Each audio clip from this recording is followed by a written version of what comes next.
When the host of a video editing competition reacts like this, you know you've made an impact. Here's how and why the personal brand actually works. Every business is made up of three phases. You've got the front end, Guys, we can pack our bags. Yeah, we can just go somewhere else. Oh, Idan! Oof! Where do we even start, man? Where do we even start?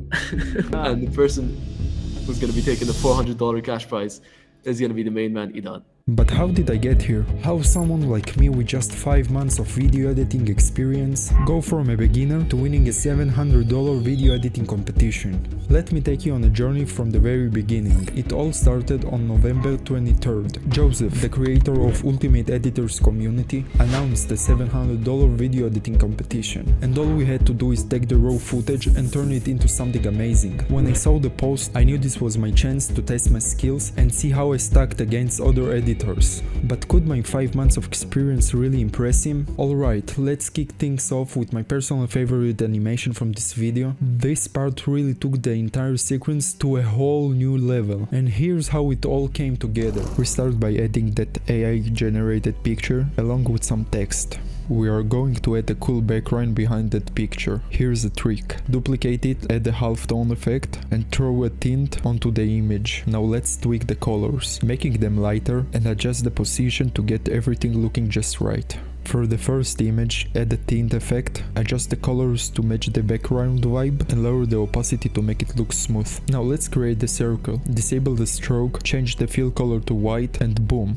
We are halfway there. Make it a 3D object and adjust the position and the size to fit it perfectly into the sequence. Now open the scale, turn it down to 0 and go to the point where you want the circle to pop up. Increase the scale so it fills the screen just right. To smooth out the animation, we'll use the Flow plugin. Trust me, it makes everything feel buttery smooth. Now let's add a null object, make it 3D and link it to the camera or the last null controlling the camera movement. Separate the dimensions, create a keyframe on the Z position and move a little forward in time, just before the circle animation ends. Create another keyframe, drag the Z position up and smooth it out for that perfect camera movement. Next, we're going to make everything in the background disappear when the circle pops up.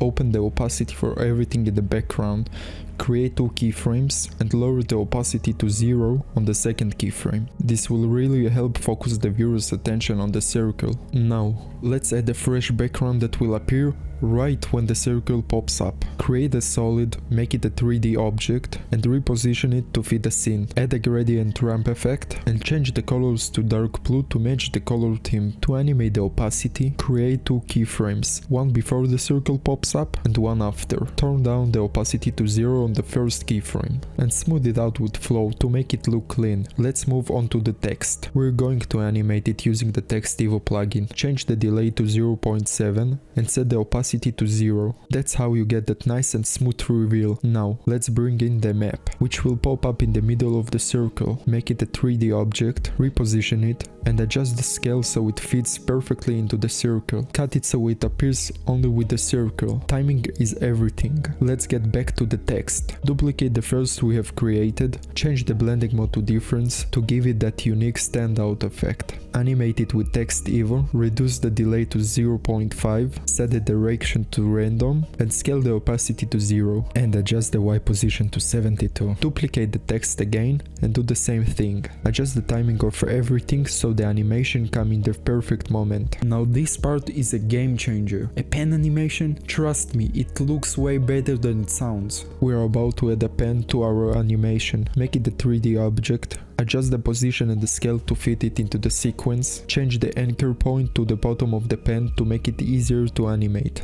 Then rotate it slightly using the Z rotation and scale it down. Now let's animate the pen. Create 2 keyframes for the X position and adjust the second keyframe so the pen appears on the screen. Then add 2 keyframes for the Z rotation. Change the second keyframe so the pen rotates and add 2 more keyframes for the Y position and the X position. Match those keyframes with the rotation to create a smooth, beautiful pen animation. And as always, don't forget to smooth it out. And here's where I pushed my creativity to the limit. These final touches were everything. Let's duplicate the circle animation we have created before bar and change the color to blue. Adjust the timing so it pops right after the map appears on the screen. Now let's scale it up so it fills the screen when it pops in. It's going to look epic. Next, we'll add a rough edges effect to make it look like an ink splash. Add another null object, make it 3D, and link it to the last null. Separate the dimensions, create a keyframe on the Z position, move forward, and lower the Z position to create a zoom out effect. And yes, smooth it out with flow. Let's add another circle animation, this time changing the color to white. We're going full circle here, literally.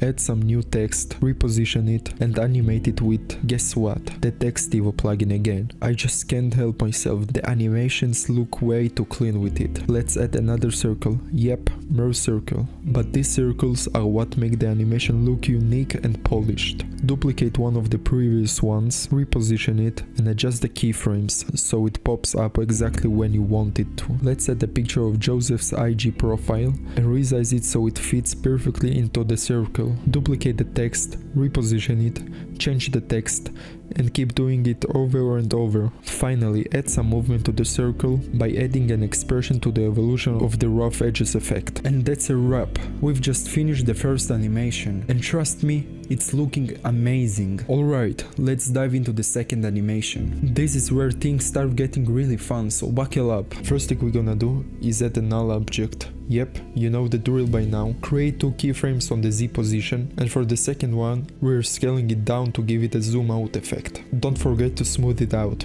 Next up, let's create a solid layer and turn it into a 3D object. Position it just right so it hides our video when we zoom out. Let's grab that AI generated picture and line it up perfectly with the sequence. It's all about placement, guys. We're going to mask it and add some feathering to smooth the edges so it blends nicely. It's like creating magic out of pixels. Now, let's drop some text into the mix. Position it so it sits just right in the scene. Don't rush this part. Text placement is key. We're going to use Premiere Composer to animate the text this time. Timing is everything, so adjust it until it pops exactly how you want it. Watch how it comes to life. Now let's add some TV lines to the background. Make it a 3D object and reposition it to fit the scene. Here we go again with the null object. You know the drill by now, right? Create 2 keyframes on the Z position and scale it down to zoom out. But wait, there's more. Let's add 2 more keyframes on the X position and scale it down too. Smooth it out and watch the magic happen. Things are about to get really interesting, so stay with me. Now it's time to bring the text and the image to the spotlight. Make them 3D, reposition them, and get them ready to sync with the camera movement. Perfect alignment is everything. Let's give the text some life by animating it with TextEvo. Set the direction to random, opacity to 0, and start playing with the X and Y positions. And the delay, make sure it's on point, because timing is everything. Now let's add another circle. Yes, you heard me right, another circle, and let's get some text to go along with it. Reposition the text to fit just right, and animate it with the Animation Composer. Make sure to adjust the timing so everything feels smooth. Now let's get a little creative with the blending modes, to give it that cool unique text style. Don't forget to duplicate the text and reposition it. Let's animate it with TextEvo again. Yes, I know we are using it a lot, but it's too good not to. One more circle. This time we're tweaking the size and the timing to perfection. And I gotta admit, I forgot to change the blending mode on one of the text earlier, so let's fix that right now. Perfection is in the details. Okay, here comes the fun part. Let's drop in the picture of the gold bar. I know it sounds fancy, right? We're going to position it so it fits perfectly inside one of the circles. Then we'll cut it so it only shows up at the right time. This is where the magic happens. Let's duplicate that circle, adjust the scale and the position, and get it aligned with the timing. We're going to tweak those keyframes to make sure it all shows up exactly when we want it. Now create another null object, link it to the previous one, and separate the dimensions. You guessed it, create 2 keyframes on the Z position and scale it up for the sweet zoom in effect. Smooth it out and we're going on fire. But wait, we're not done yet. Time for some text to pop onto that gold bar. Duplicate one of the text layers, reposition it, disable the fill and enable the stroke. Rotate it a bit to give it that stylish look, and boom. Just like that, the second animation is complete. I don't know about you, but after 4 hours of editing, you must be tired. Go ahead and take a break.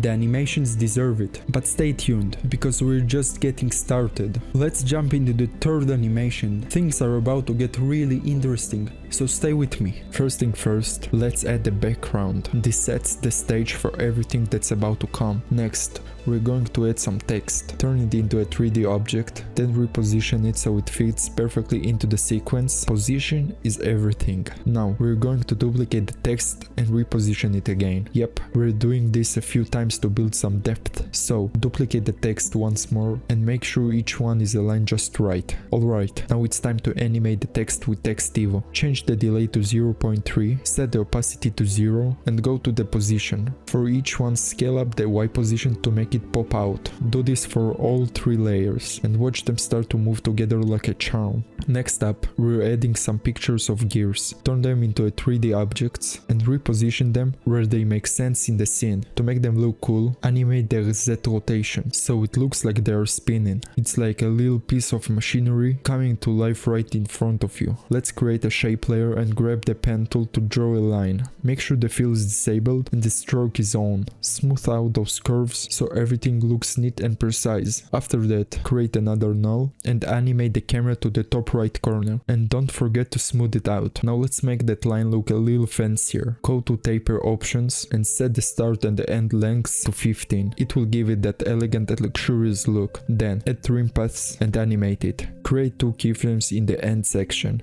to get the dynamic look. Here comes the fun part. Let's add a picture that I created with AI, turn it into a 3D object and reposition it to fit perfectly into the scene. Now let's give it a little polish by creating a mask around it. Turn up the feather just a bit to give it that soft, clean look. Let's create another shape layer and draw a line around the picture we just added. Then we're going to add some more pictures to make sure that scene isn't feeling empty. It's all about filling out the space. Now let's animate the line we created. Yes, we're going to use trim paths again. Start by creating 2 keyframes in the end section and add another 2 in the start. This will bring that line to life and make everything feel dynamic. Time for a little bonus. Duplicate the AI picture and add a halftone effect along with rough edges, just to give it some texture and movement. Move it around to get the perfect look and we're almost there. Let's add some text on top of it. Make it a 3D object and resize it to fit. Don't forget to duplicate the text and reposition it. Yep,